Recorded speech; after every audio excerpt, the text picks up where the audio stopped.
Untuk fokus webinar hari ini, kita akan fokus pada kesiapan infrastruktur monitoring dan pemetaan risiko bencana. Sudah hadir bersama kita 3 narasumber. Tadi sudah banyak juga dijelaskan oleh keynote speaker bagaimana berbagai teknologi yang bisa digunakan untuk monitoring. Nah, mungkin sekarang kita akan mencoba lebih dalam menggali setiap teknologi tersebut dan juga faktor-faktor penyebab.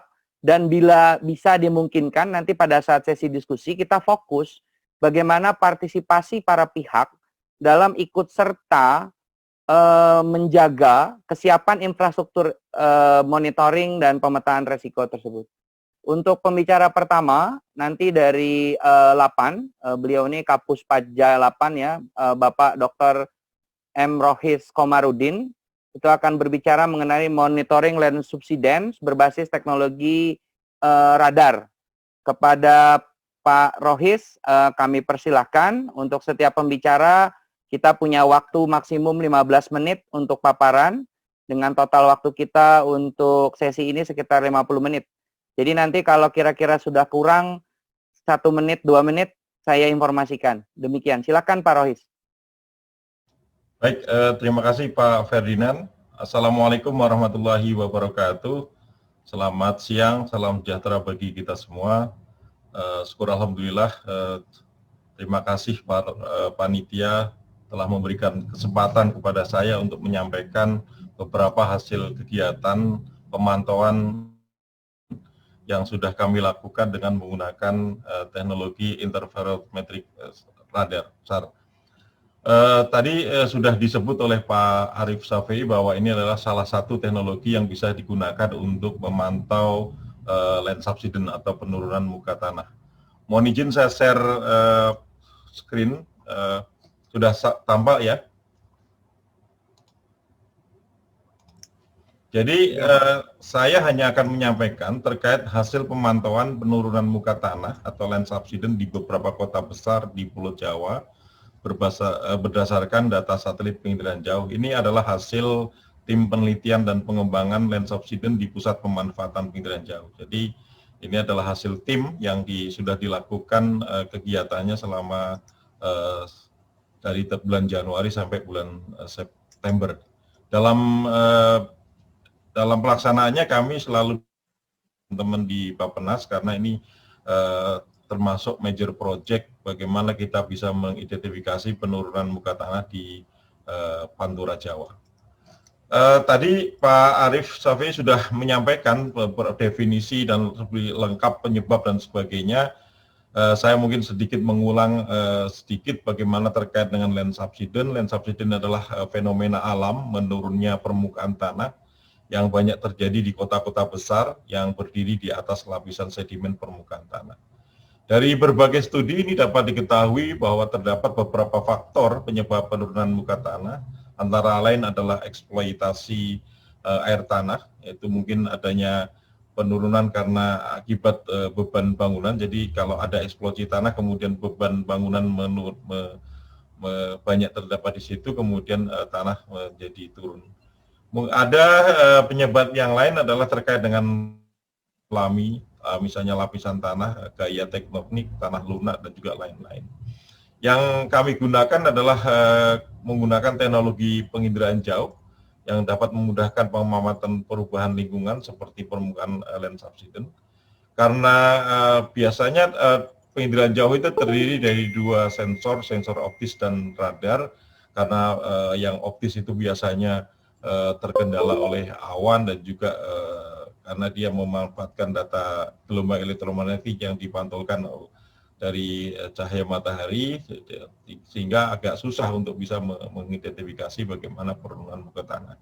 Dan kita coba menggunakan synthetic artificial radar untuk mengatasi keterbatasan karena akibat interferensi awan itu. Dan untuk pemantauan spesifik penurunan tanah kita gunakan interferometri synthetic artificial radar atau INSAR. Yang tadi Pak sebutkan salah satu cara untuk melakukan pemantauan penurunan muka tanah. Pada dasarnya data SAR untuk penurunan muka tanah, jadi data SAR yang itu biasanya ada dua produk terkait dengan amplitudo dan juga fase.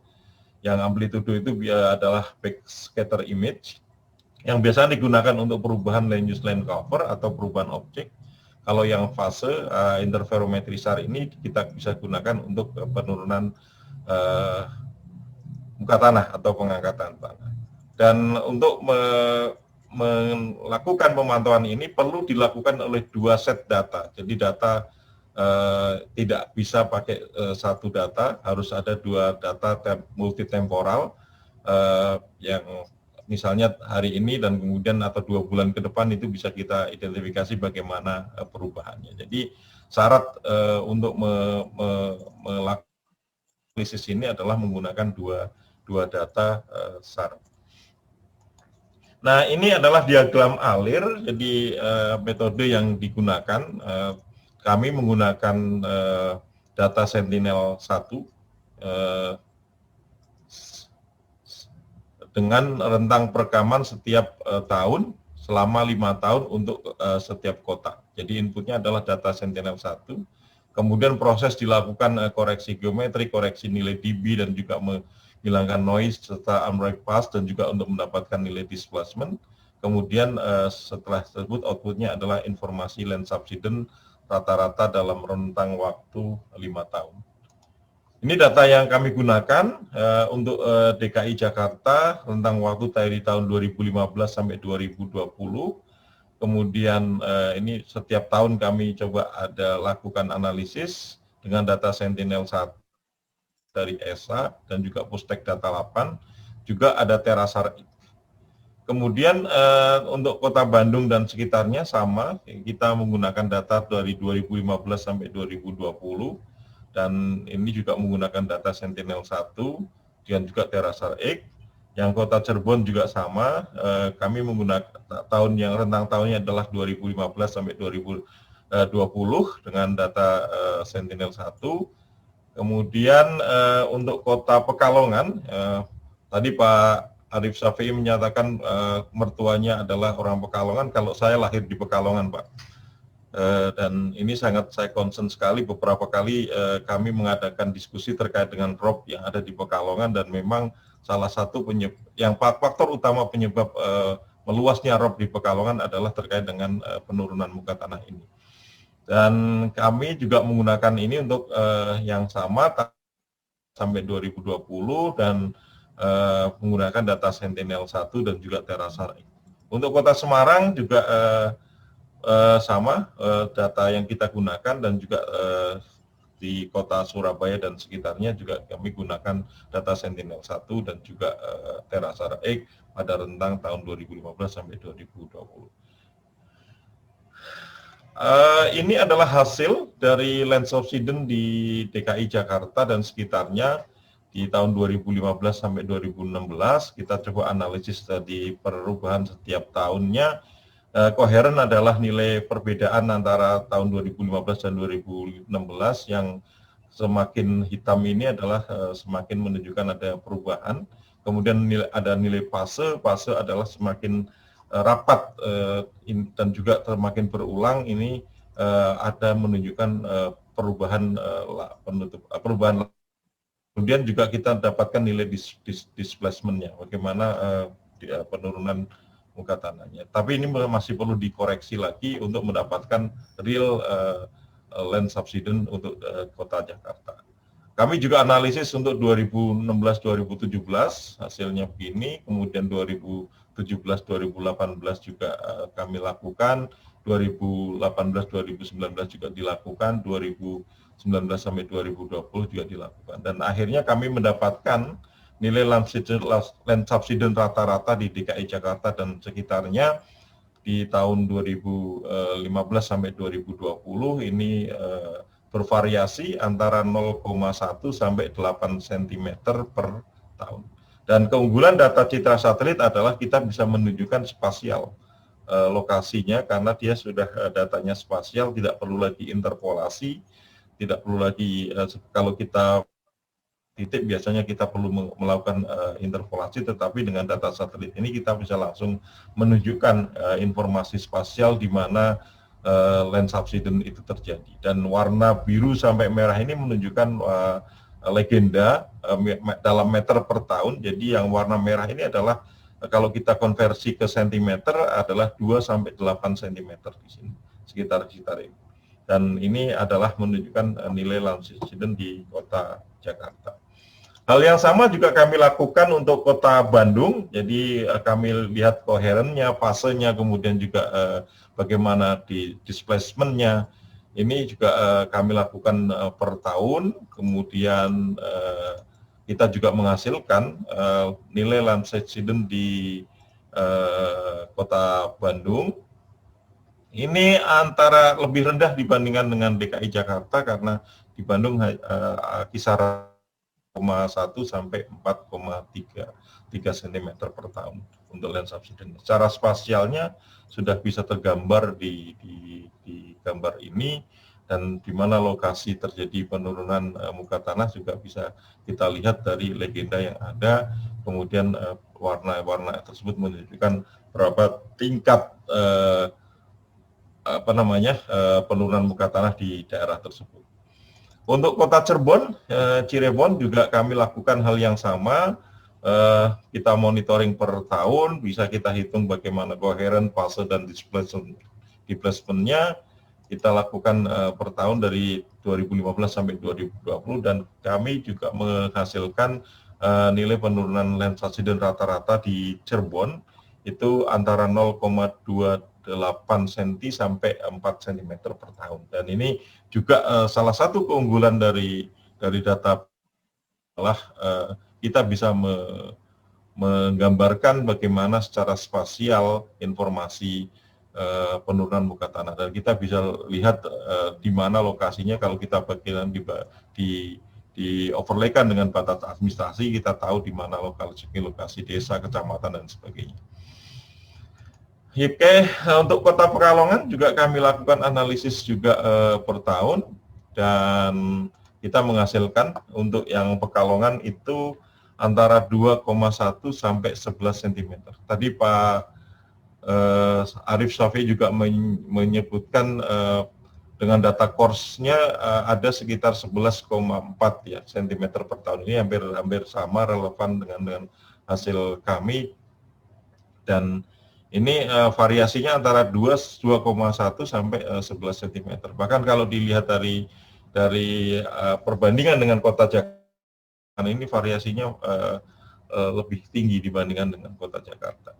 Dan ini bisa juga tergambar secara spasial bagaimana perubahan penutup lahan di Kota Pekalongan. Kemudian di Semarang juga kami lakukan analisis tersebut, sama untuk analisis koheren, fase, dan displacement-nya, dan kita menghasilkan untuk Semarang itu bervariasi 0,9 sampai 6 cm per tahun. Kemudian juga untuk kota Surabaya, saya langsung skip saja biar cepat, dan kita menghasilkan 0,3 sampai 4,3 cm. Kemudian ya dari hasil-hasil tersebut memang masih belum kita validasi, tapi sepertinya sudah bisa memberikan gambar dengan land subsidence yang terjadi di beberapa kota tersebut. Dan memang kita perlu kerjasama dengan instansi terkait yang memiliki pengukuran lapangan dan juga peralatan-peralatan yang canggih seperti BIG tadi. Dan kalau kami bisa mendapatkan data-data titik dari pengamatan tersebut, kemudian kita lakukan validasi, saya kira nanti akan bisa menggambarkan seberapa jauh tingkat akurasi dari penggunaan synthetic aperture radar ini. Sehingga kalau perlu kami perlu bekerja sama dengan instansi lain yang bisa mendapatkan data-data lapangan atau data-data pengukuran dengan alat-alat yang canggih tadi. Jadi secara umum ini penutup dari saya.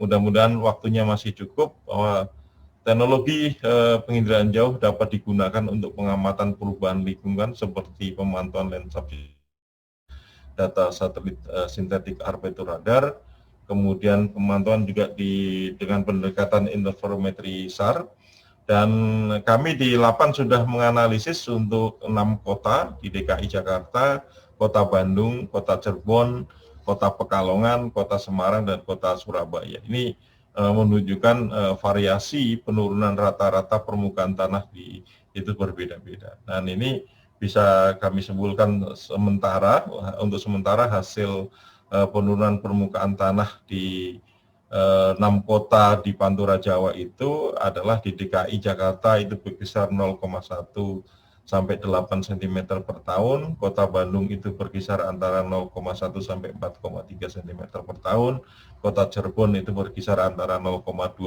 sampai 4 cm per tahun, Kota Pekalongan berkisar 2,1 sampai 11 cm per tahun, Kota Semarang berkisar 0,9 sampai 6 cm per tahun, dan Kota Surabaya berkisar antara 0,3 sampai 4,3 cm per tahun.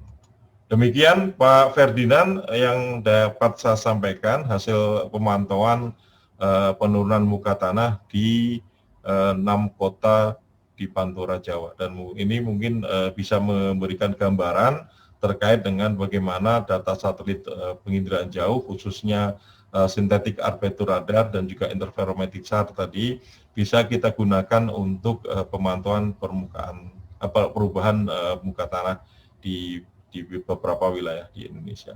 Dan potensinya sangat besar kita bisa menggunakan data-data Sentinel-1 karena data Sentinel-1 itu available untuk bisa di-download dan udah open public untuk dengan data ESA sama seperti US data Landsat, dan ini bisa teman-teman kalau mau melakukan analisis di kota lain bisa mendownload datanya dan juga bisa menggunakan metode. Jika teknis bagaimana pengolahannya untuk itu bisa komunikasi dengan kami juga untuk bagaimana teknis pengolahannya. Karena pengolahannya tidak sederhana kita menginikan angka, tetapi kita harus bisa mengkonversi bagaimana data-data tersebut menjadi informasi koheren, fase, dan juga di displacement, kemudian kita bisa menurunkan penurunan muka tanah. Baik, terima kasih. Itu yang saya sampaikan, mudah-mudahan waktunya fit atau masih. Assalamualaikum warahmatullahi wabarakatuh. Waalaikumsalam warahmatullahi wabarakatuh. Terima kasih banyak Pak Rohis, waktunya pas 15 menit. Secara umum Pak Rohis mendetailkan ya informasi mengenai bagaimana melakukan monitoring dengan menggunakan radar tadi. Sudah dilakukan di beberapa lokasi, khususnya di wilayah Pantura Jawa ya, dan membuktikan memang telah terjadi penurunan muka air tanah. Nah, mengenai akurasi dan validasi, ini mungkin perlu nanti data in situ, tadi bisa dengan BIG atau mungkin nanti partisipasi masyarakat nih. Karena ketika kita bicara kesiapan, itu sebetulnya bukan hanya pemerintah, tapi juga masyarakat. Karena kompleksitas monitoring land subsidence ini jelas menjadi kepentingan bersama. Nah, untuk mempersingkat waktu, kita masuk ke pembicara kedua untuk lebih menjabarkan lagi nih, bagaimana kita bisa merespon terhadap analisis monitoring yang dilakukan kawan-kawan di Lapan ini. Walaupun mungkin terlihat nanti ada perbedaan-perbedaan sedikit gitu ya, tapi nanti di akhir kita akan mencoba melihat benang merahnya seperti apa. Kita langsung saja, karena sudah zuhur juga ini, silakan kepada Pak Rohis Komarudin, Pak, untuk merespon. Tadi beberapa pertanyaan peserta khususnya terkait akurasi dan akses untuk data di luar Jawa seperti apa nih? Baik, terima kasih Pak Ferdinand. Jadi terkait akurasi memang untuk tahun ini kami belum melakukan kegiatan perhitungan akurasi di 6 kota besar tersebut. Tetapi sebagai bahan perbandingan bahwa literatur yang menggunakan metode yang sama di Cina itu R-square-nya bisa 0,92. Jadi perbandingan antara data lapangan INSAR ini bisa sekitar 0,92 untuk R-square-nya. Hasil sementara di Lapan kita sudah menghitung RMS root mean square-nya itu sekitar 0,12 cm. Jadi tapi masih kita coba cari data yang lain untuk bisa menghitung bagaimana tingkat akurasi dari itu. Sempat tadi ditanyakan terkait dengan kalibrasi alat, karena satelit ini kan sudah diluncurkan di angkasa. Jadi kita susah melakukan kalibrasi satelitnya. Yang bisa kita lakukan untuk kalibrasi adalah mungkin kalibrasi penerima datanya di ground station-nya. Tapi ground station yang Sentinel ini tidak ada di Indonesia, tetapi di punyanya ESA, European Space Agency, yang mereka akan lakukan itu. Yang paling perlu kita perhatikan di dalam analisis data citra satelit adalah terkait dengan koreksi radiometrik, koreksi atmosfer, geometrik. Itu yang perlu kita lakukan sebelum kita melakukan pengolahan data. Jadi data yang ada itu perlu kita lakukan koreksi atmosferik, koreksi radiometrik maupun koreksi geometrik. Itu yang perlu kita lakukan itu. Jadi setiap melakukan pengolahan data itu perlu dilakukan itu. Terkait dengan data yang lain yang perlu ini Copernicus Data Hub ini ESA milik European Space Agency sudah membuka secara open Sentinel untuk data Sentinel-1 itu data Synthetic Aperture Radar, dan juga ada software ini juga yang open juga bisa dilakukan untuk analisis interferometri SAR ini, dan saya sudah sampaikan di chat linknya, nanti bisa dieksplor di situ bagaimana kita bisa mendownload data-data. Sebenarnya Lapan pun ada data-data yang sudah dilakukan. Kalau memang diperlukan untuk diminta, kami akan persilahkan. Bahkan data-data resolusi sangat tinggi ini lisensinya adalah lisensi pemerintah Indonesia. Jadi bukan lisensinya PIG, bukan lisensi Lapan, tetapi lisensinya pemerintah Republik Indonesia. Jadi pemerintah Republik Indonesia, government. Jadi setiap institusi pemerintah di Indonesia dapat menggunakan data itu dengan gratis. Itu yang bisa kita lakukan. Saya sudah share linknya di chat, nanti silakan Bapak Ibu sekalian bisa mengeksplornya jika ingin mendapatkan data-data SAR. Tadi juga ada terkait dengan pertanyaan terkait dengan bagaimana kalau ada dosen atau mahasiswa yang akan melakukan penelitian terkait dengan hal ini di Lapan. Kami sangat membuka untuk bekerja sama untuk melakukan penelitian bersama, baik pembimbingan mahasiswa maupun bekerjasama penelitian dosen. Gitu. Jadi kami sangat membuka, open, dan kami juga sudah banyak membuka karena masa pandemi ini kami membuka bimbingan mahasiswa secara daring. Jadi secara berkala mereka komunikasi secara daring, dan kalau Pak Ferdinand mahasiswanya juga mau melakukan penelitian, nanti monggo kita sama-sama melakukan pembimbingan. Siap. Terima kasih. Terkait dengan salinitas, data satelit dengan salinitas, memang di Lapan ini belum melakukan analisis untuk salinitas itu.